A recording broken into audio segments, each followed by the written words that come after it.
আসসালামু আলাইকুম। কেমন আছেন সবাই? আশা করি আপনারা সবাই খুব ভালো আছেন।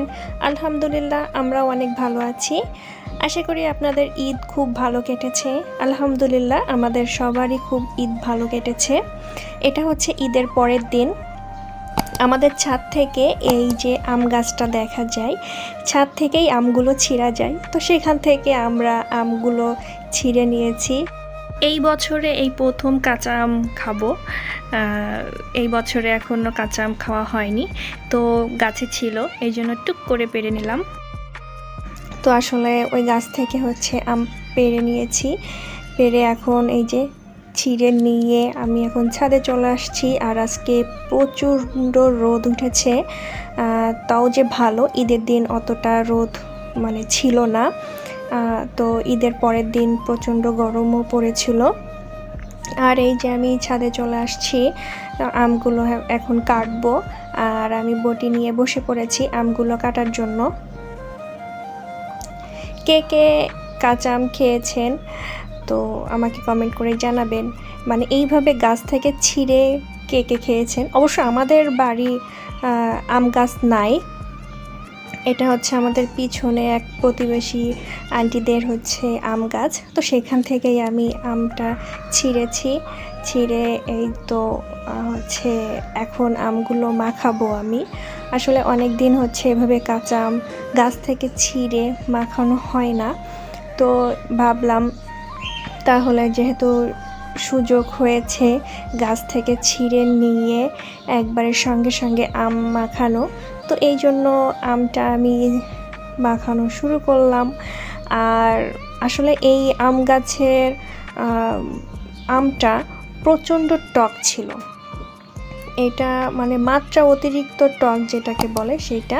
আর এই দিকে আম্মু আজকেও গরুর মাংস চুলায় রান্না করতেছে। তো ঈদের দিন একবারে সব মাংস রান্না করেনি, আম্মু ধাপে ধাপে রান্না করেছে।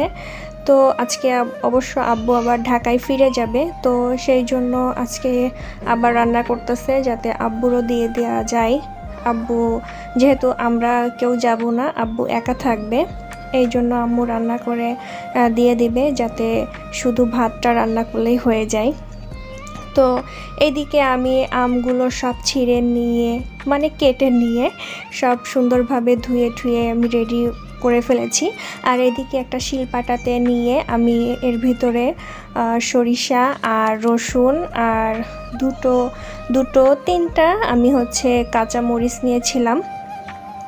আসলে 3টা কাঁচামরিচে হয়েছিল না, পরে আমি আরও একটা তার সাথে বেটে নিয়েছিলাম, কারণ এই কাঁচামরিচটা অতটা ঝাল ছিল না, এই জন্য আমি পরবর্তীতে আরেকটা কাঁচামরিচ নিয়ে নিয়েছিলাম।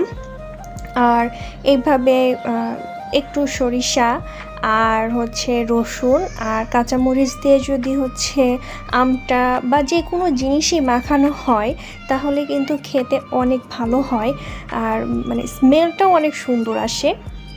তো এই তো আমার এইদিকে বাটা কমপ্লিট হয়ে গিয়েছিল। তারপর আমি একটু ভয়ে ভয়ে ছিলাম যাতে হাত জ্বলে কি না, তো পরবর্তীতে দেখলাম যে না, হাতটা জ্বলেনি। তো আসলে ঝাল বা যে কোনো শুকনো মরিচ এভাবে হাত দিয়ে বাটলে কিন্তু হচ্ছে হাত জ্বলে।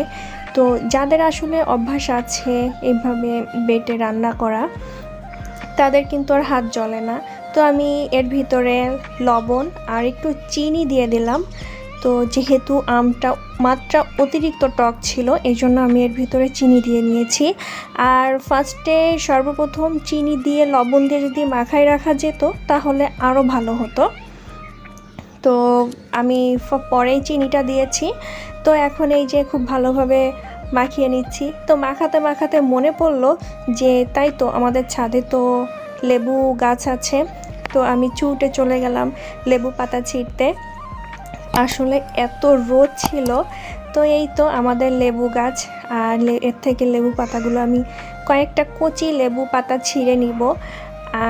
যদি এই লেবু পাতা ছিঁড়ে হচ্ছে পাতাটা যদি একটা পাতা 2-3টে টুকরো করে যদি ভালোভাবে ধুয়ে দেওয়া হয় তাহলে কিন্তু মানে যে জিনিসটা মাখানো হয় স্মেলটাও অনেক ভালো আসে। আর আমি কিন্তু আপনারা দেখছেন আমি কিন্তু ছুট্টে দৌড়ে দিয়েছি, কারণ এত রোদ ছিল। পরবর্তীতে আমি আর আসিনি, আমার ছোট ভাইটাকে পাঠাইছিলাম। এই যে সেই তেজপাতা গাছ ওরই, তো আম্মু বললো যে কয়েকটা ছিঁড়ে নিয়ে আই, মাংসের ভিতরে দিব। তো ও আসছে, ও এসে এই যে তেজপাতা ছিঁড়ে নিয়ে যাচ্ছে। তো ও যে বললো বাপরে বাপ এত রোদ। আসলে যশোরে কিন্তু মাত্রা অতিরিক্ত গরম পড়েছিল। তো এই যে মাংসের ভিতরে তেজপাতা দিয়ে দিল, আর এখানে আমার সুন্দরভাবে সব কিছু মাখানো হয়ে গিয়েছিল। আর আমি লেবু পাতাটা ছিঁড়ে আর একবার ভালোভাবে খুব ভালো করে মাখিয়ে নিলাম। তো এর ভিতরে আমি একটু দেখলাম, একটু খেয়ে দেখেছিলাম যে লবণ আর সব কিছু ঠিক আছে কিনা। তো পরবর্তীতে দেখলাম যে না, লবণটা একটু কম হয়েছে। তো পরে আমি আবার একটু লবণটা দিয়ে নিলাম। আর আসলে ছাদের উপরে থাকা যাচ্ছিল না, এত গরম ছিল। তো আমি সেখান থেকে রুমের ভিতরে চলে আসছি, আর সবার জন্য বাটিতে বাটিতে আমি ভাগ ভাগ করে নিয়েছিলাম। পরবর্তীতে দেখা গেল আমাদের ভাগ্যেই পড়েনি। তো তারপরে বাটিতে বাটিতে সবার জন্য ভাগ করে রেখে দিয়ে, আর গামলার এক সাইডে আমি আমার বোনের জন্য একটু রেখে দিয়েছিলাম। তো সেটা খাওয়া দাওয়া কমপ্লিট করার পরে এই যে দুপুরের খাবারও রেডি হয়ে গেছে। আজকে দুপুরে আমাদের সাদা ভাত, আর এদিকে হচ্ছে ইলিশ মাছ ভাজি, বেগুন ভাজি আর টক ডাল। সে আম দিয়ে আম্মু হচ্ছে টক ডাল রান্না করেছিল। অবশ্য আমি টক ডাল খাই না, টক জাতীয় জিনিস আসলে আমার কেন জানি না অতটা পছন্দ না।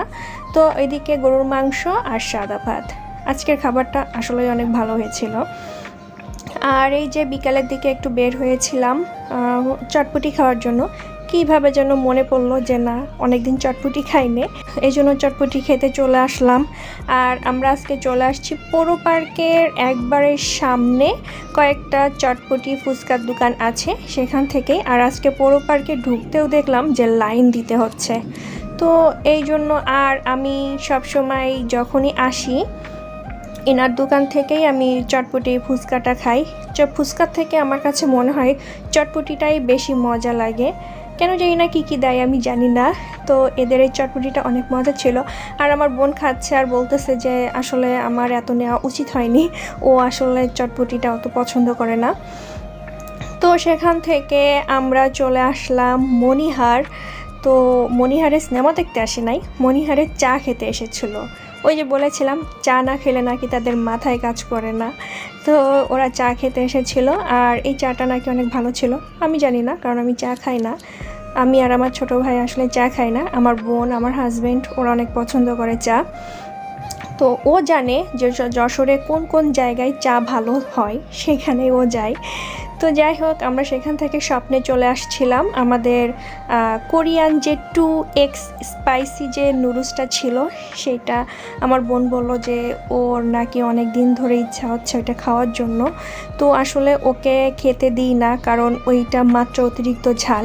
একবার খাওয়াই দিয়ে তো বিপদে পড়ে গিয়েছিলাম, ওকে হসপিটালে নিয়ে যাওয়া লাগছিল। তো ও বলল যে এবার ঝালটা কম দিয়ে রান্না করার জন্য। তাই আমি বললাম ঠিক আছে। তো আসলে স্বপ্নে পাইনি, ওখান থেকে আমরা ফিরে আসলাম। দেখি নেক্সট ডেতে অন্য সুপার শপ থেকে কেনা যায় কিনা, হয়তো বা পাওয়া যেতে পারে। তো কি আর করব, মন খারাপ করতে করতে চাঁদ দেখতে দেখতে চলে আসলাম। আর ভিডিওটা ভালো লাগলে চ্যানেলটা সাবস্ক্রাইব করে রাখতে পারেন। আল্লাহ হাফেজ।